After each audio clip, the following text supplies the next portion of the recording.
Hola, hoy vamos a hablar de portabebés buenos y portabebés malos. Y pongo entre comillas porque solemos intentar esa separación de una manera como muy fácil, ¿no? Este es un portabebé bueno, este es un portabebé malo. O esto es bueno para tal edad y esto es malo para tal o más que edad nivel de desarrollo, ¿vale? Un ejemplo.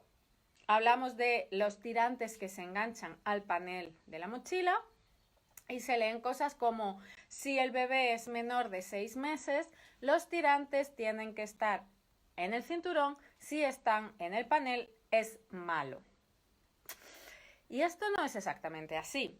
Para empezar, una de las mochilas que da mejor soporte y ajuste punto por punto a un bebé de menos de 6 meses es MA Baby, y MA Baby lleva el tirante al panel, no lo lleva al cinturón. Y luego es verdad que el tirante en el panel puede enderezar un poco la espalda del bebé, pero también es verdad que es salvable con un buen uso de esa mochila en particular. Así que, ¿qué es malo y qué es bueno? Pues es algo un poco relativo. Y como siempre en porteo no hay una respuesta absoluta, hay un depende. Y hay un contexto que tenemos que investigar. ¿Qué es sí o sí un buen portabebés? Pues un portabebé que respeta la posición fisiológica del bebé en ese punto de su desarrollo físico. Si es un recién nacido, es una posición muy cerrada. Conforme el bebé va, primero sostén de la cabeza, luego de la zona superior del tronco, luego inferior, se sienta y anda. La posición fisiológica se va abriendo y el bebé participa de su propia posición erguida, ¿no? de su propio cuerpo sostiene esa posición. Pero que el hecho de que un portabebé parezca que hace ese soporte, ¿vale? De la posición fisiológica, bueno, pues tenemos que ser capaces de evaluar si es que realmente coloca al bebé en dicha posición o parece. Y por ejemplo sale el término de mochilas pseudoergonómicas, que se refieren a mochilas que tienen el panel abierto y que permiten que las piernas vayan abiertas, pero la espalda es rígida y no se permite redondear.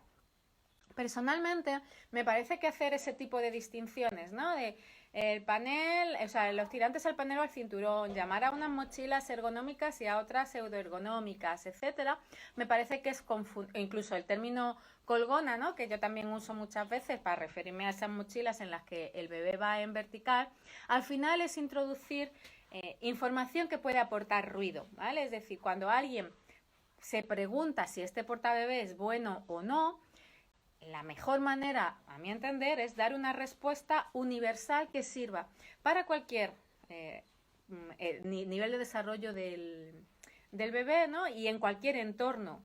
No si estamos en un entorno en el que tenemos acceso a determinados portabebés o a determinados otros, empezar a poner salvedades o empezar a diferenciar. Cuidado, no te confundas y elijas una mochila pseudoergonómica.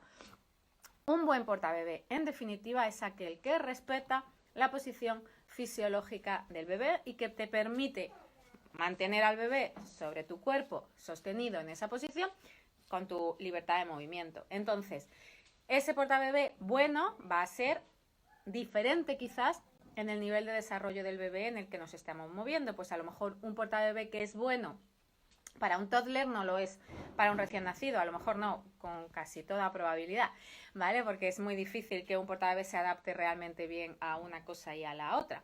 Pero la cuestión es que es mucho más fácil hablar desde este enfoque de posición fisiológica que empezar a hablar de la cadera sí, pero la espalda no, la apertura de las piernas así, y, ¿vale? Entonces esa es un poco la visión global. Y como os decía, tengo mocos.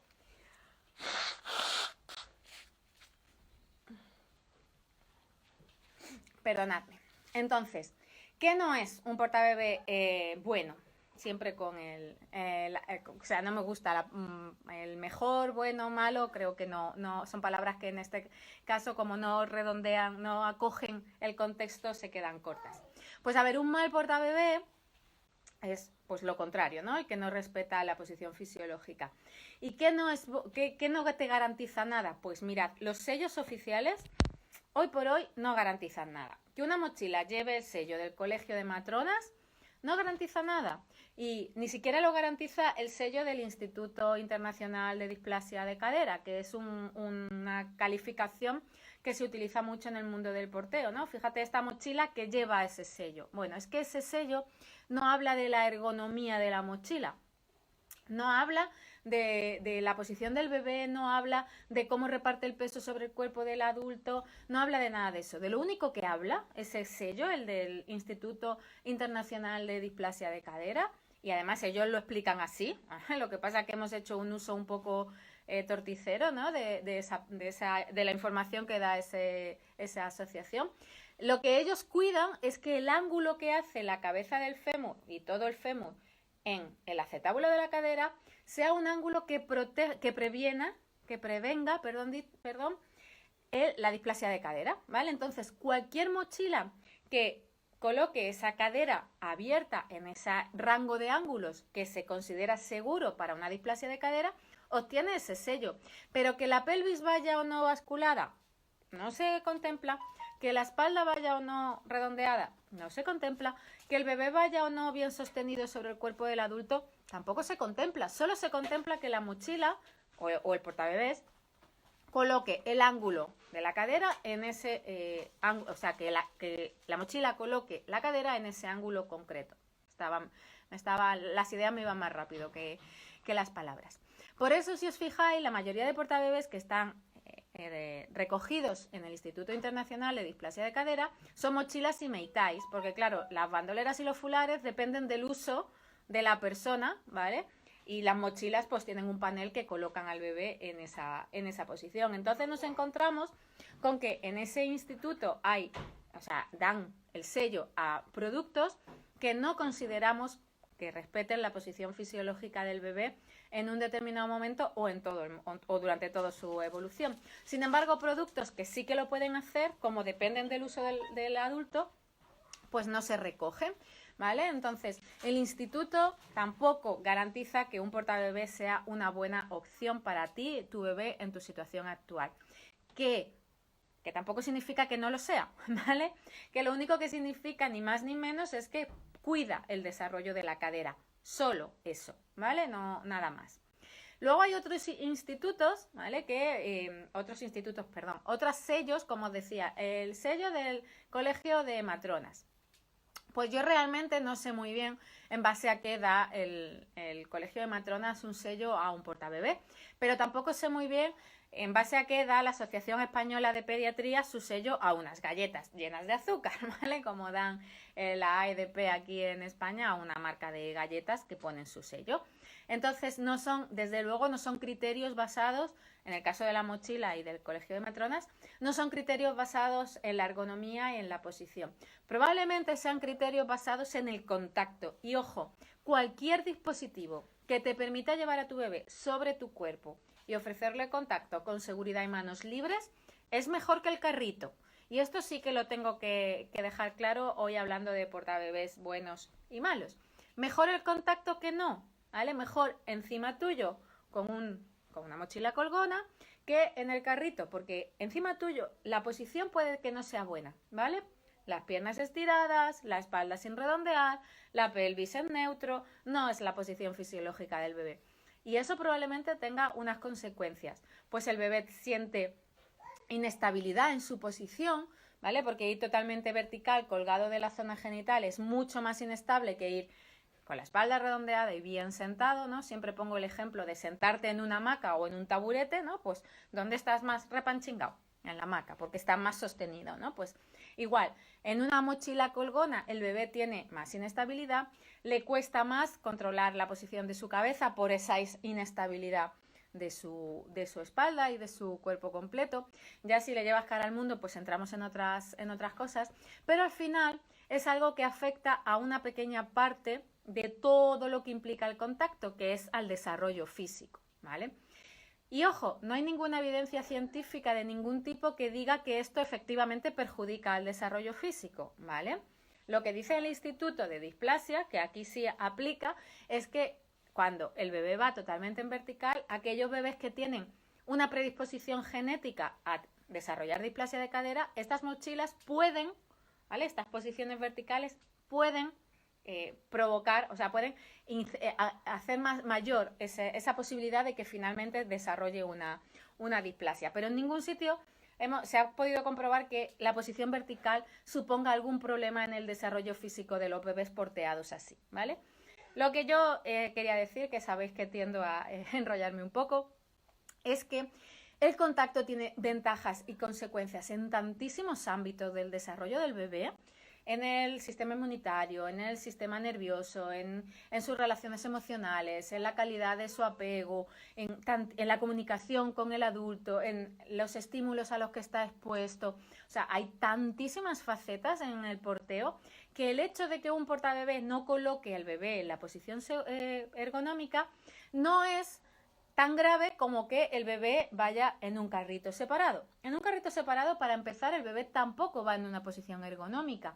Ir estirado boca arriba en el carrito nos parece mejor porque no va colgando como va en las colgonas, ¿no? Pero tampoco es una posición buena porque es una posición en la que el bebé no tiene ninguna competencia motora. Los bebés pequeñitos se mueven con apoyo en la zona ventral, ¿no? Si vemos a un bebé recién nacido haciendo un agarre espontáneo, vemos que se apoyan con manos y pies y hacen fuerza, pero hacen fuerza porque tienen apoyo en toda la zona delantera. Si ponemos a un bebé boca arriba, no puede hacer nada, especialmente los pequeñitos que todavía no pueden ni girar la cabeza ni hacer croqueta, ¿no?